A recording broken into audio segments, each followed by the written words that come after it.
RGTV, for us, let's be the number one. We love you. We show the best That's in my Lola. life. I know you are the best. Cheers! Gusto ko para yung birthday mo po na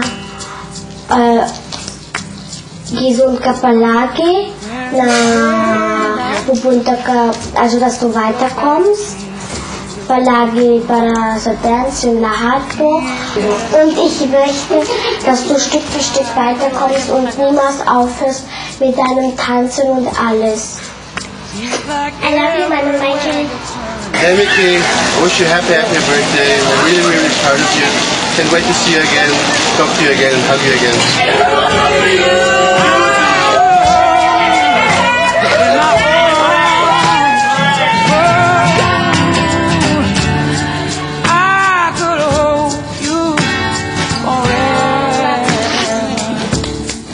Best gift.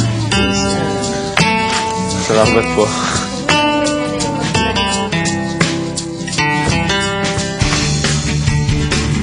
At nakita nga natin lahat ng kasiyahan itong si Mickey sa kanyang pagse-celebrate ng kanyang birthday sa loob ng bahay ni Kuya.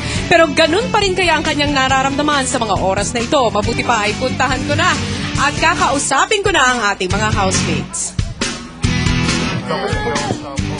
Hi! Good evening, housemates! But first of all, nais ko munang batiin ang dalawang birthday celebrants. Belated happy birthday, Mickey! And of course, ang nagsa-celebrate ng kanyang birthday ngayong gabi, ang napakagandang si Wendy. Hi, Princess Wendy. Pero bago ang lahat, kakausapin ko muna itong si Mickey, ha? This is your first time na mag-celebrate ng birthday dito sa Philippines. At ito rin ang first time na nag-celebrate ka na hindi mo kasama ang iyong mga kapamilya. How does it feel to celebrate your birthday nang hindi kasama sila sa buhay mo? It was weird kasi it was for the first time and na-miss ko sila talaga.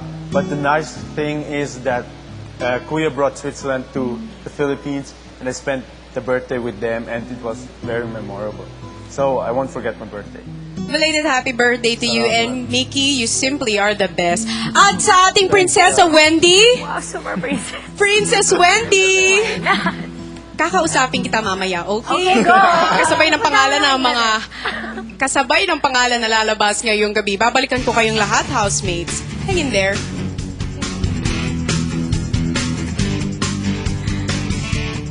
Mga kapamilya, sino nga kaya kina Mickey at Kian ang sasalubungin natin ngayong gabi? At sa aming pagbabalik, ang birthday celebration ni Wendy at ni Mickey. Lahat ng yarang matutunghayan ninyo sa 7 Eviction Night ng Pinoy Big Brother Season 2.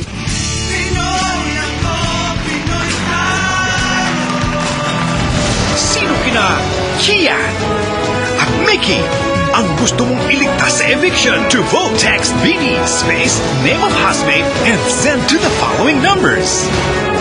You can also vote online or vote through ABS-CBN vote cards. Ang gusto ni Kuya, ikaw ang magdesisyon.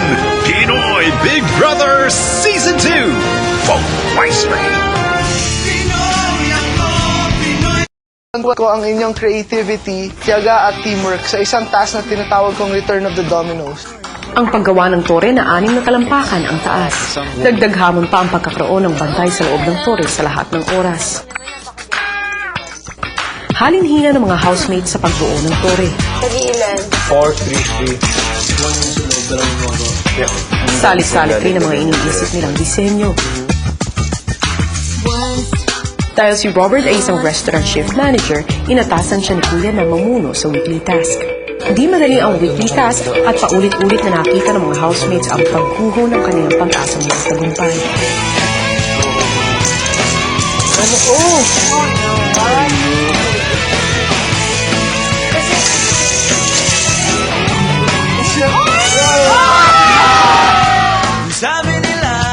There's the eye contact. No words.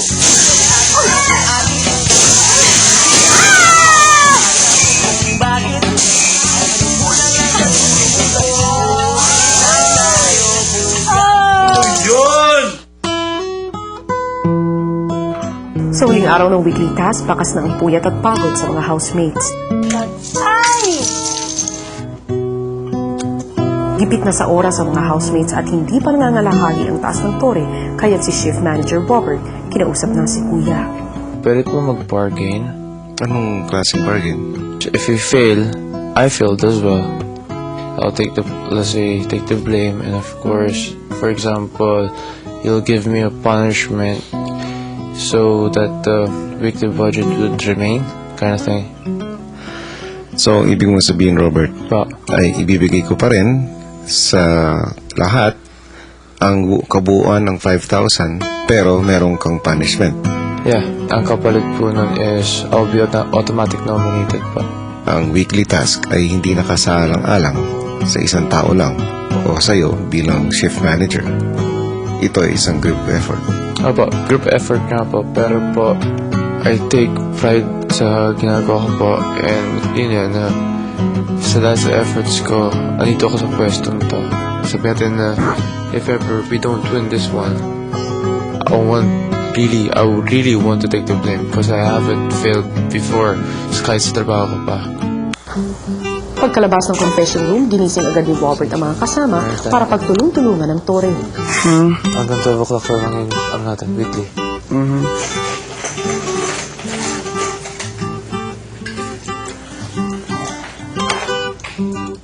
Tuloy-tuloy na ang mga housemates sa paggawa ng weekly task. Pero tuloy-tuloy din ang pagbagsak ng mga domino.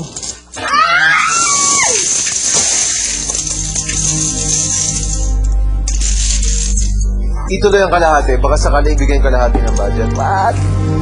Ngayon pa ba tayo pang hinaan ng loob? Housemates, mukhang bagsak kayo sa weekly task. What you think? Mix pa kay ano nga dito. Please, be. If I would leave my hand, lahat babaksak.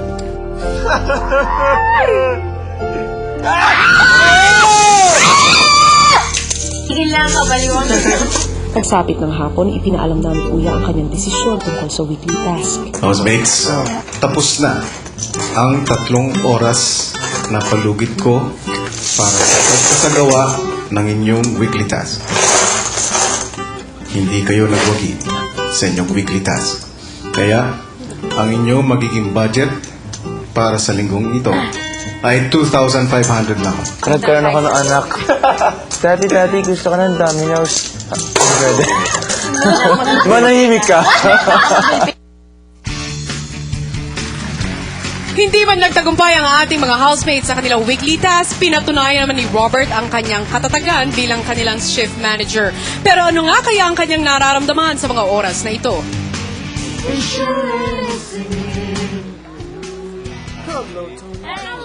And I am back, housemates. May interrupt ko muna ang pag-awit ninyo. Naka-recover na ba kayo sa pagkatalo nyo sa weekly task? O nakakarinig pa rin kayo ng mga nagbabagsakang mga domino sa loob ng bahay? Huwag lang kami harapan ng tilo ngayon. Oo. Robert! Good evening. Namiss ko ang tie mo. Bilang shift manager, ano ang pinakamalaking hamon na hinarap mo sa task na ito? Ipagbagsak na mga tilo. Yun po talaga. As in, hindi mo control yung mga tilo. So, yun lang po. Maraming salamat. At si Wendy? Wendy! Woohoo! Ilang saglit lang ay haharapin nyo na naman ang hamon ng eviction kaya't kakausapin kita mamaya. Maghanda na kayo, housemates. Maraming salamat.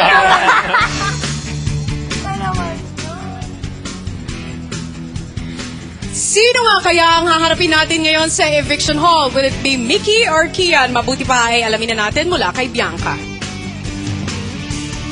Tony, hindi pa natin alam dahil sa puntong ito ay padagdag pa rin ang padagdag ang mga boto para kina Kian at Mickey. Mga kapamilya, huwag muna kayong magiging kampante dahil sa nalalabing minuto ng botohan ay maaari pang magbago ang kapalaran ng isa kina Kian at Mickey. You only have around 21 minutes left to vote. Huwag niyo hong iisipin ang isang boto ninyo ay hindi makakatulong dahil malaki ho ang tulong nito kapag pinagsama-sama na. Kaya ito, doon nyo na ang inyong pagboto. BB Space Kian or BB